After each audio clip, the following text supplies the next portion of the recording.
नमस्कार मित्रांनो, मी भाग्यश्री प्रधान आणि तुम्ही पाहत आहात मराठी जीके।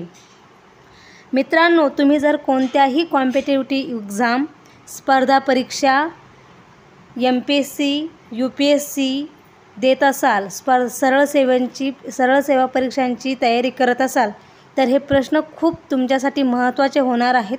कारण कोणत्या ना कोणत्या स्पर्धा परीक्षेच्या प्रश्नपत्रिकेमध्ये हे प्रश्न हमखास येत असतात मित्रांनो। त्यामुळे मी हे प्रश्न आणि उत्तर तुमच्यासाठी घेऊन आलेले आहेत। चला तर व्हिडिओला सुरुवात करूया। आपला प्रश्न पहिला आहे, 7 बेटांचे शहर कुणाला म्हणतात? याचं बरोबर उत्तर आहे मुंबई या शहराला म्हणतात। नंबर 2, भारतातील पहिले परवानाधारक वैमानिक कोण? तर याचं बरोबर उत्तर आहे JRD टाटा याला भारतातील पहिले परवानाधारक वैमानिक मानले गेले आहे। नंबर 3, नोबेल सन्मानाचे पहिले भारतीय मानकरी कोण? तर याचं बरोबर उत्तर आहे रवींद्रनाथ टागोर यांना नोबेल सन्मानाचे पहिले भारतीय मानकरी म्हटलं जातं। नंबर 4, उत्तर ध्रुवावर पोहोचलेल्या पहिल्या भारतीय महिला अधिकारी कोण? याचं बरोबर उत्तर आहे कॅप्टन झोया अग्रवाल।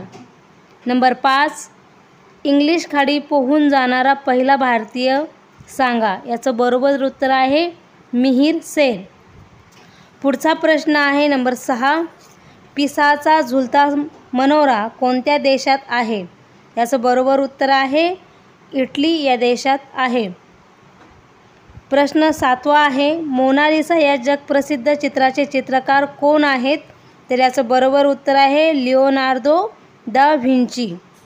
पुढचा प्रश्न आहे 8, भारताचे पहिले मुख्य निवडणूक आयुक्त कोण? तर याचं बरोबर उत्तर आहे सुकुमार सेन। नंबर 9, अंटार्क्टिकावर पाऊल ठेवणारे पहिले भारतीय कोण होते? तर याचं बरोबर उत्तर आहे लेफ्टनंट रामचरण। पुढचा प्रश्न आहे नंबर 10, भारतात सर्वाधिक काळ राष्ट्रपतीपद भूषवण्याचा मान कुणाला आहे? तर याचं बरोबर उत्तर आहे डॉक्टर राजेंद्र प्रसाद यांना आहे। नंबर 11, भारतात राष्ट्रपतीपदी निवडून आलेल्या पहिल्या उपराष्ट्रपती कोण? लक्षात असू द्या, भारतात राष्ट्रपतीपदी निवडून आलेल्या पहिले उपराष्ट्रपती कोण? तर याचं बरोबर उत्तर आहे डॉक्टर सर्वपल्ली राधाकृष्णन। पुढचा प्रश्न आहे नंबर 12, सर्वाधिक म्हणजे 4 पंतप्रधानांसोबत काम करण्याची संधी मिळालेल्या राष्ट्रपतीचे नाव काय? तर याचं बरोबर उत्तर आहे R व्यंकटरमण। नंबर 13, सत्ताधारी पक्षाचे उमेदवार असतानाही राष्ट्रपती पदासाठी निवडून आलेल्या व्यक्तीचे नाव काय? तर याचं बरोबर उत्तर आहे वराहगिरी व्यंकटगिरी। पुढचा प्रश्न आहे 14, राष्ट्रपती म्हणून 2 कार्यकाळ काम करण्याची संधी कुणाला मिळाली?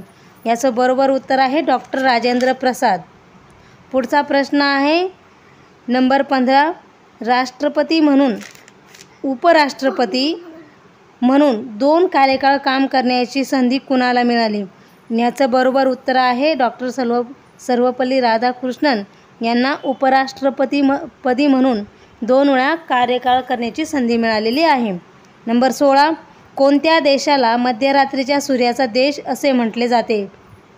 याचं बरोबर उत्तर आहे नॉर्वे या देशाला मध्यरात्रीच्या सूर्याचा देश म्हटले जाते। पुढचा प्रश्न आहे 17, पेंग्विन हा कोणत्या देशातील महत्त्वाचा पक्षी आहे?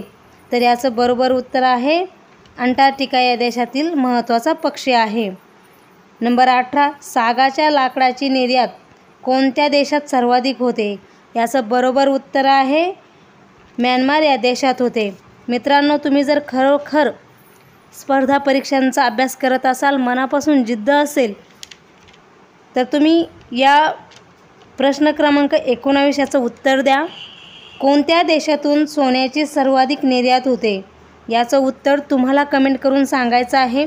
बघूयात किती जणी या प्रश्नांची उत्तरं देतात। आणि मित्रांनो, व्हिडिओ जर आवडला असेल तर आपल्या चॅनलला लाईक करा, जास्तीत जास्त शेअर करा आणि येणाऱ्या प्रत्येक व्हिडिओचं नोटिफिकेशन तुमच्यापर्यंत पोहोचण्यासाठी आपल्या चॅनलला सबस्क्राईब करा। इथेच थांबूया। व्हिडिओ शेवटपर्यंत बघितल्याबद्दल तुमचे सर्वांचे मनपूर्वक धन्यवाद।